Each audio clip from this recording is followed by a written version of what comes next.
tres venas que vienen desde el corazón, pues hay tres venas que son las más grandes. Vamos a tener la más grande, que sería esta vena cardíaca magna. Entonces, de esta vena cardíaca magna, ¿cuál es su principal tributaria? Bueno, a ver, de forma un poco más esquemática todavía, vamos a decir que todo lo que es el drenaje venoso del corazón va a ir hacia lo que es el seno coronario, que es esta parte de aquí. Este seno coronario va a entrar en lo que era la aurícula derecha, como hemos visto, en la parte posterior de esta aurícula derecha, y va a tener pues una pequeña valvulita que se conoce como válvula de Tevesio.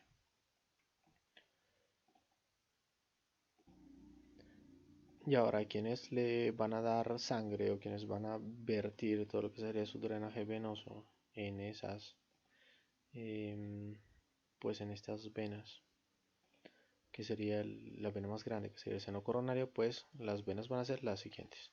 Tenemos básicamente tres venas grandes que son como las venas más importantes. Pues estas tres venas cardíacas van a drenar principalmente lo que serían los ventrículos. Las aurículas van a tener unos drenajes por otras venitas, pero como hemos dicho, la principal eh, porción muscular se encontraba a nivel de los ventrículos. Hemos dicho que los ventrículos tenían muchísimo tejido muscular, es decir, su miocardio era mucho más grueso, especialmente en el lado del ventrículo izquierdo. En el ventrículo derecho también hay bastante, pero bueno, no tanto como en el izquierdo. Y en las aurículas es mínimo el grosor de su pared porque la capa muscular también es bastante delgada. Entonces, ¿de dónde va a haber más sangre para el corazón? De los ventrículos. Esa sangre puede seguir tres caminos. Y esos tres caminos van a ser tres venas cardíacas. Todas van a ser tributarias, es decir, todas van a ir a dejar su sangre en lo que es el seno coronario. La primera de la que vamos a hablar es la vena cardíaca magna. Esta vena cardíaca magna es la vena más grande de las tres que van a ser tributarias de lo que sería el seno coronario. Como estamos viendo, va a ir por lo que sería el surco interventricular anterior. Por tanto, ¿acompaña a quién? A la arteria interventricular anterior. Luego va a girar lo que era eh, el borde izquierdo del corazón y se va a dirigir hacia la parte posterior. Aquí acompaña a quién? Pues a lo que era la arteria circunfleja, que era una rama de la coronaria izquierda. La siguiente rama que vamos a ver va a ser la vena cardíaca media. Esta vena cardíaca media va a partir también desde la parte más inferior de lo que es el surco interventricular anterior, va a girar cerca de lo que sería el vértice, rodeando el borde inferior del corazón y luego ir por la cara posterior, como estamos viendo, en lo que sería el surco interventricular posterior. Por tanto, acompaña a quién ahí, a lo que sería la arteria interventricular posterior, que normalmente era una rama de lo que era la arteria coronaria derecha. Por último, tendríamos lo que es la vena cardíaca menor. Esa vena cardíaca menor va por el borde o margen derecho del corazón, por tanto está acompañando a lo que era la arteria marginal derecha, rama de la coronaria derecha, y luego va a girar porque sería el surco coronario en la parte posterior, acompañando a lo que sería la arteria coronaria derecha.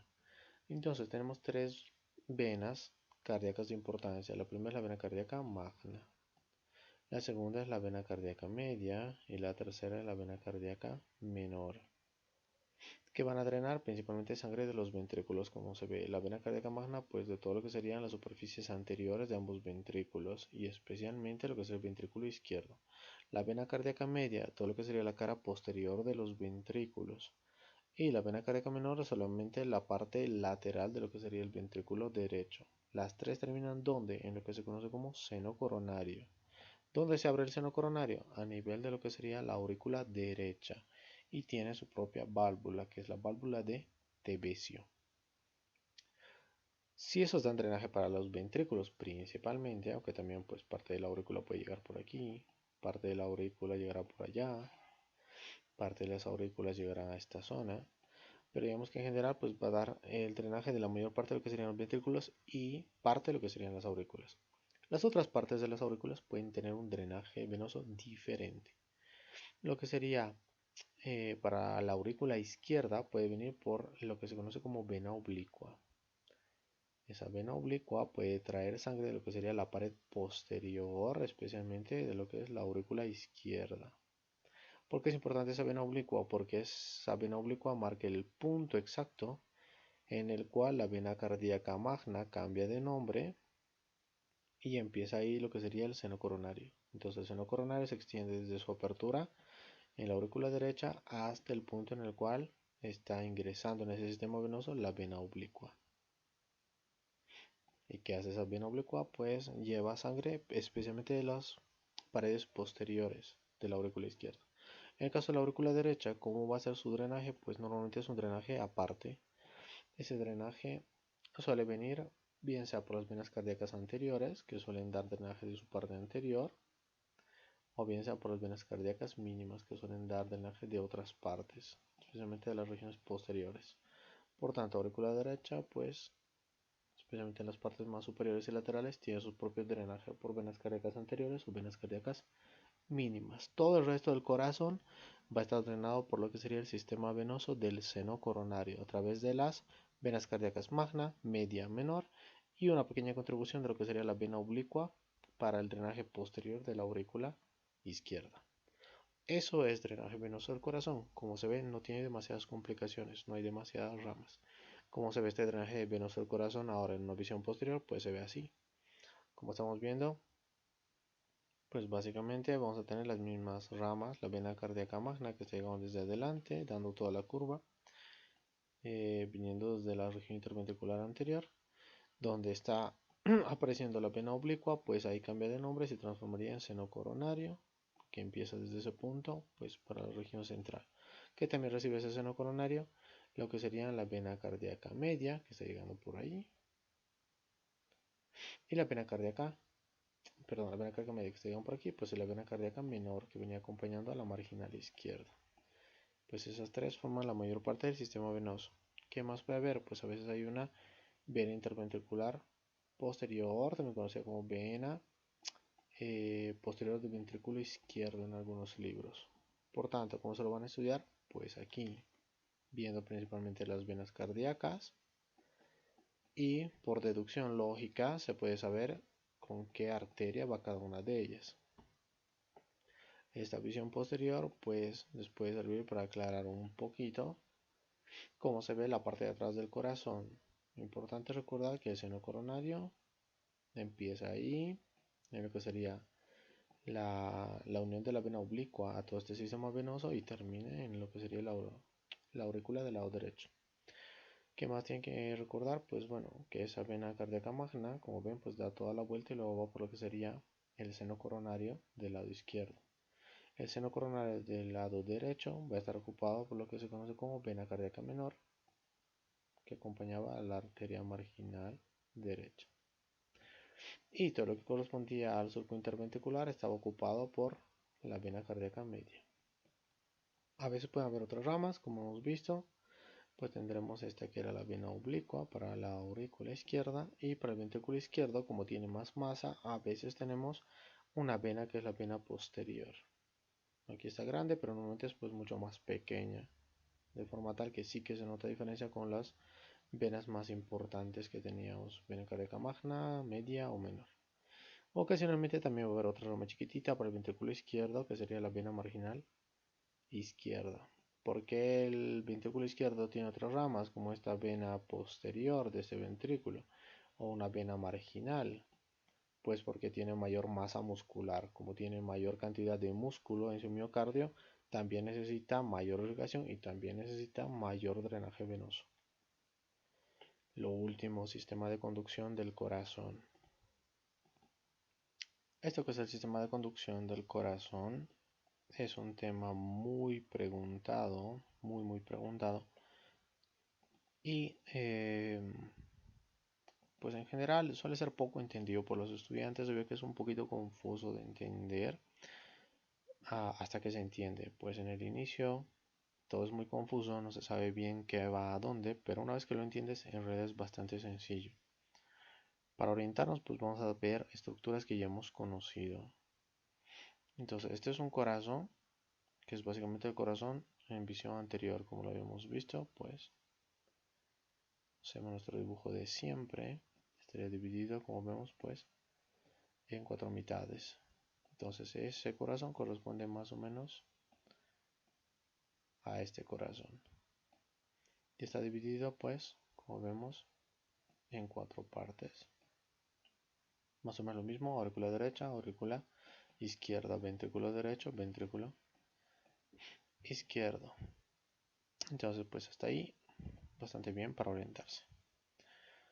Bien, ahora que vamos a ver, en eso que era la aurícula derecha, veíamos que había la llegada de las venas, que eran la vena cava superior, que está aquí arriba, y teníamos que buscar la vena cava inferior. Pues la vena cava inferior está llegando por ahí abajo. No se ve bien, pero bueno, aquí está su apertura. Y también tenemos la apertura de lo que era el seno coronario y lo que era la válvula de Tevesio. Eso no es importante ahora, solo para orientarnos. Pues este sistema de conducción cardíaco va a empezar ¿dónde? Lo vamos a hacer en negro de forma tal que se note muy bien. El sistema de conducción del corazón va a empezar adyacente a lo que sería la vena cava superior. Vamos a dibujar pues básicamente por aquí.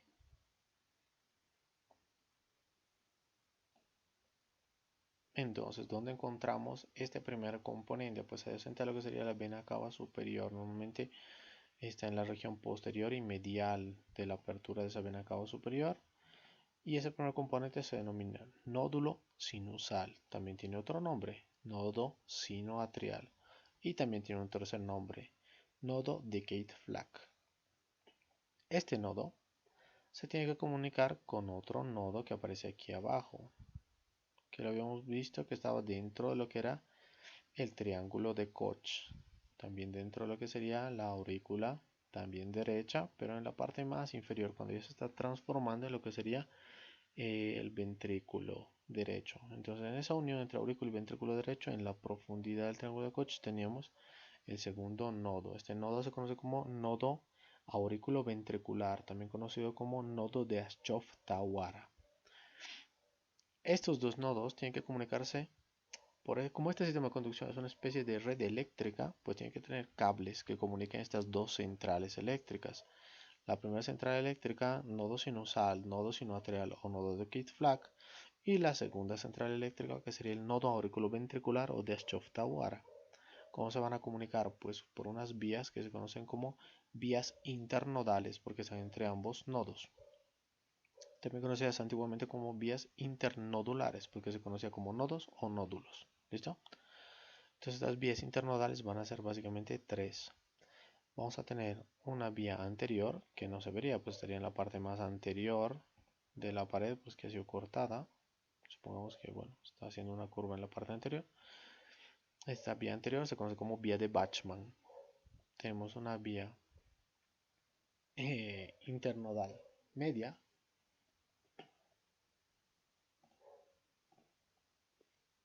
Les vamos a hacer pues mejor con las líneas un poco más delgadas, de forma tal que se puede ver. Bien, entonces las vías internodales pues son tres. ¿Y cuáles son esas vías internodales? Pues vamos a tener una anterior, una posterior y una media. La vía anterior que estaría viniendo pues por todo lo que era la pared anterior, que aquí no se ve porque ha sido cortada, se conoce como vía internodal anterior o vía anterior de Bachmann. Luego tenemos una vía que iría por la pared media, ahí adyacente a lo que sería esta pared o septo interauricular, y ese fascículo se conoce como fascículo de Wenckebach o vía internodal media. Y la que va a ir por atrás se conoce como vía internodal posterior, también conocido como fascículo de Torel. Entonces hay tres vías internodales, anterior o de Bachmann, medial, no, perdón, media o de Wenckebach, y una posterior que sería la de Torel.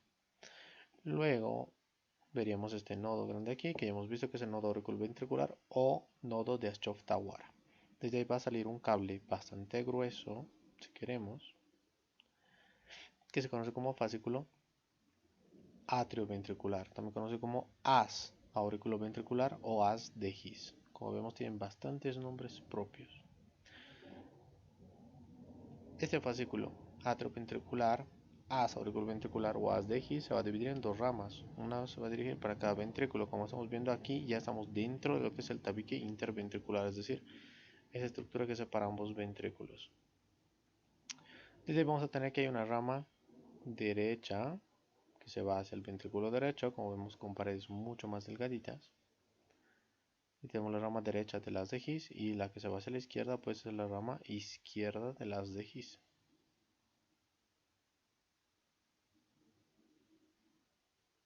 Por la pared del ventrículo izquierdo que como vemos es pues bastante más gruesa. Para el lado derecho también existe, si ustedes quieren, un atajo, una vía que corta camino, que lo habíamos visto al ver la estructura de lo que era el ventrículo derecho. Esa rama que corta camino se conoce como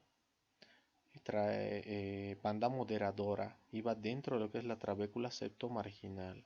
Entonces, dentro de esa trabécula septomarginal, que es básicamente una estructura parecida a los músculos papilares que hemos visto, está viendo pues este fascículo, esta parte de conexiones nerviosas, como una especie de cable que está haciendo un atajo entre lo que sería el septo y el margen o la pared más lateral del ventrículo derecho. Y eso se conoce como fascículo arqueado, también conocido como banda moderadora, y es parte de lo que es la rama derecha de las de His. Ahora sí, cada una de esas eh, ramitas pues van a ir a juntarse a lo que sería el lado derecho. En cuanto a lo que es el lado izquierdo, ya hemos visto pues que había una rama izquierda de las de His. ¿Para quién? Para el ventrículo izquierdo. Esta rama izquierda de las de His pues nos puede dar lo que se conocen como fascículos.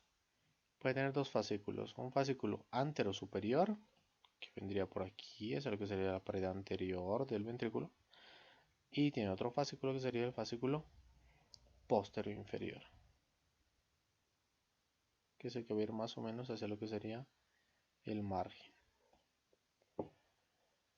Y todo eso va a terminar en unas fibras muy chiquititas que ingresan hacia lo que serían las paredes musculares, hacia las profundidades, y esas se conocen como fibras de Purkinje. Por tanto, como siempre, pues haciendo un resumen de todo eso. Vamos a empezar en que todo el sistema de conducción empieza donde empieza en lo que sería el nodo sinusal, nodo sinoatrial o también conocido como nodo de Kitt-Flach. Desde ahí va a pasar hacia lo que sería el siguiente nodo. ¿Cuál sería ese siguiente nodo? Pues el nodo auriculoventricular a través de lo que serían los fascículos o vías internodales. Tenemos uno anterior de Bachmann, uno medial que se conoce como de Wenckebach y uno posterior o de Torel. Luego vamos a llegar hacia lo que sería el nodo auriculoventricular, también conocido como nodo de Ashokta-Wara. De este nodo va a salir el fascículo atrioventricular, también conocido como asa auriculoventricular o haz de His. Se divide en una rama derecha y una rama izquierda de las de His, cada una para un ventrículo. La rama derecha de las de His va a tener va a ir por todo lo que sería el septo interventricular y luego va a girar hacia lo que sería la pared lateral del ventrículo. Pero también tiene un atajo o un camino que sería la banda moderadora, también conocida como fascículo arqueado, que va dentro de lo que sería la trabécula septomarginal. Al lado izquierdo, la rama izquierda de las de His va a ir también por lo que es el septo interventricular, pero se va a dividir en dos ramas, lo que sería un fascículo antero superior y lo que sería un fascículo posterior inferior. Y luego, pues cada una de estas diferentes ramas, sea cual sea la que haya sido, va a dar unas ramas cada vez más chiquititas que se conocen como fibras de Purkinje. Esas fibras de Purkinje van a ser las divisiones más pequeñas de todo este sistema de conducción y van a servir pues para dar los estímulos a lo que serían las paredes musculares del corazón. Entonces, todo eso a partir de lo que sería debajo del nodo auriculoventricular o nodo de Schoff-Tawara, es decir, desde el fascículo atrioventricular hasta las fibras de Purkinje, todo eso de ahí se conoce como sistema His-Purkinje. ¿Listo? Donde empieza el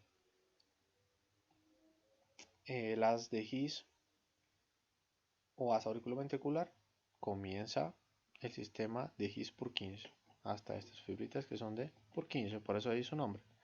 Desde el haz de His hasta las fibras de Purkinje, el sistema de His-Purkinje. Eso es el sistema de conducción del corazón. ¿Para qué sirve este sistema de conducción del corazón?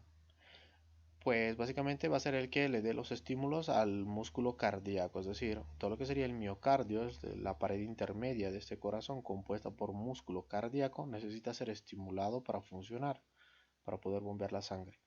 ¿De dónde viene ese estímulo? Ese estímulo se origina aquí en el nodo sinusal que descarga periódicamente impulsos nerviosos. Esos son transmitidos por lo que serían las paredes de la aurícula a través de las vías internodales. Estas vías internodales van a hacer que se contraigan en ese tiempo las aurículas. Luego llegarían a ser lo que sería el nodo auriculoventricular. Ahí va a haber un pequeño retraso. ¿Para qué sirve ese nodo auriculoventricular? Para que la señal vaya un poquito más lenta. ¿Por qué tiene que ir más lenta? Porque mientras se están contrayendo las aurículas no se pueden contraer también los ventrículos. Una vez que ya se han contraído las aurículas, este nodo auriculoventricular deja que pase el impulso nervioso hacia lo que sería el haz auriculoventricular o haz de His. Y luego este a través de sus divisiones va a dar inervación a cada uno de los ventrículos, ventrículo derecho o ventrículo izquierdo, para que estos ventrículos se contraigan. ¿Qué pasa si no funciona este sistema de conducción del corazón? Pues va a haber múltiples alteraciones. Si este no funciona adecuadamente, pues o puede dar una taquicardia supraventricular, es decir, puede haber una función cardíaca demasiado acelerada o puede que esté mandando más bien señales demasiado lentas, te puede dar una bradicardia. ¿Qué va a pasar si es que hay una alteración en alguna de las vías de conducción? Pues el impulso tarda más en llegar hacia lo que sería el nodo auriculoventricular y luego las aurículas se contraen demasiado antes con respecto a los ventrículos. ¿Qué va a pasar si hay una alteración a nivel de lo que sería el fascículo atrioventricular o haz de His? Pues los ventrículos derechos van a latir, van a latir o van a contraerse de forma discoordinada, porque el impulso no va a estar originándose aquí, sino que se va a originar en alguna otra parte. ¿Qué más? ¿Qué va a pasar? Pues si es que hay un bloqueo a nivel de lo que sería alguna de estas ramas, un bloqueo de rama derecha, pues el ventrículo derecho va a latir mucho más tarde de lo que late el ventrículo izquierdo y va a haber una alteración a nivel de lo que sería la función ventricular. Lo mismo pasa en lo que sería el ventrículo izquierdo, si hay un bloqueo de rama o bien si hay un hemibloqueo, es decir, hay un bloqueo o bien sea de la rama anterosuperior o bien sea de la rama posterior inferior. Por ejemplo, en el caso de Chagas es muy común un bloqueo de la rama anterosuperior más un bloqueo completo de rama izquierda.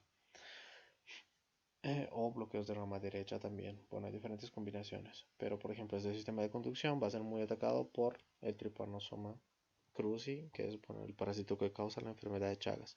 Cualquier alteración a este nivel pues va a dar alteraciones en el ritmo cardíaco, es decir, nos va a dar arritmias, bien sean en cuanto a la frecuencia, bien sea en cuanto a la regularidad de los latidos, y suelen ser corregidas con marcapasos. Pues eso sería todo lo que corresponde a corazón. Entonces hemos acabado con todo lo que sería la parte del mediastino inferior, o, bueno, en su división media. Entonces el mediastino medio, que se encuentra dentro de lo que es el mediastino inferior y que cuya estructura principal o más importante es el corazón. Como hemos visto, es una estructura bastante compleja. La hemos visto en todo lo que sería su configuración externa, la configuración interna. Hemos visto las válvulas cardíacas, cuál es la irrigación del corazón, relación con los infartos, el drenaje venoso, que está relacionado con qué tan gruesas sean las paredes, por ejemplo, y también con lo que sería la inervación del corazón, muy preguntado en cuanto a arritmias y patologías de lo que sería la función normal del corazón, bien sea en cuanto a ritmo, bien sea en cuanto a frecuencia cardíaca o bien sea en cuanto a simetría de la contracción de cada una de las cámaras cardíacas. Pues eso sería todo lo que respecta a esta parte de lo que es cavidad torácica, básicamente mediastino